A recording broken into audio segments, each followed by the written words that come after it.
In the course of normal conversation, the kind you have with the clerk, at the local convenience store, I was recently asked, "What are you up to?" I replied that I was working on an action script for a small production company. "I could do that. I'm really good at telling stories," he responded. I said, "Hey, you should go for it," paid my bill, and left with a smile.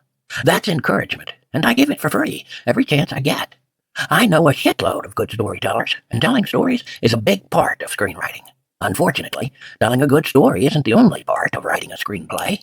For one thing, writers write. For another thing, screenplays are quite different from a novel or a short story. There are all these pesky rules about format and such. And, of course, structure, dialogue, pacing, tension, and a host of other considerations. If you want to be a fireman, you have to learn to put out fires. If you want to write screenplays, you have to learn how to do more than just tell a story. For a screenplay to come to reality on the screen, a whole lot of other people are going to get involved, and someone is going to have to pay for all this. It's a huge investment in time and money, and a great risk. With thousands of stories and scripts to choose from, yours had better be the cream of the crop. Today, I want to talk a little bit about foreshadowing. What the heck is it?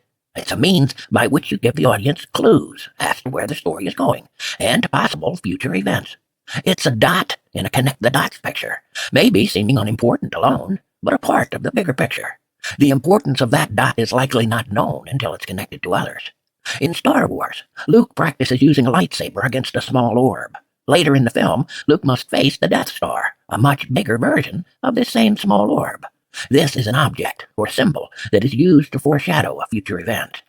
Foreshadowing can be accomplished in any number of ways: dialogue, events, prophecy, objects, actions, dreams, or visions. It can be quite simple, such as a sign at the entrance of a cave that reads, "Stay out," over a crudely drawn skull and crossbones.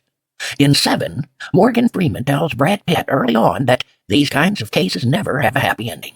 No shit. This is foreshadowing via dialogue, and makes the big reveal later more palatable. The audience, either consciously or not, is more prepared for the shock. Foreshadowing is, at its core, exposition, and as with all exposition, should be subtle and mostly hidden, even while being apparent and a natural part of the scene. It is when the payoff occurs later that the importance clicks in on some level of understanding. But I digress. This blog isn't about teaching you how to foreshadow. It's about me complaining about writers that think they are foreshadowing. But these seeds are planted so deeply and are so obtuse that the connection is made only in the writer's mind. I can't tell you how many times the writers come back to me and said, "Well, that's what this event was for. You see how it's foreshadowed this?" If after reviewing 1,000 scripts I don't see the connection, there is likely a large segment of your audience that won't either.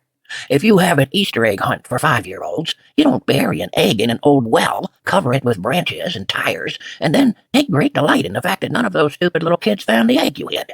That kind of misses the point, doesn't it? The same is true when you foreshadow in a script. You plant the idea that allows the audience to connect the dots later and feel good about figuring things out. Planting it deeper than the audience can dig doesn't make you Sherlock Holmes.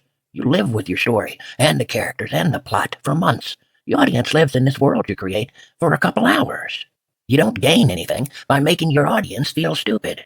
Remember always that a failure of the audience to get it is the writer's failure, not the audience's. This doesn't mean make it obvious. Nobody wants to be hit over the head repeatedly to drive your point home. Consider a husband and wife in a very difficult relationship that both want out of. He is at the sink, washing dishes, as she clears the table and harasses him for his crude behavior at dinner.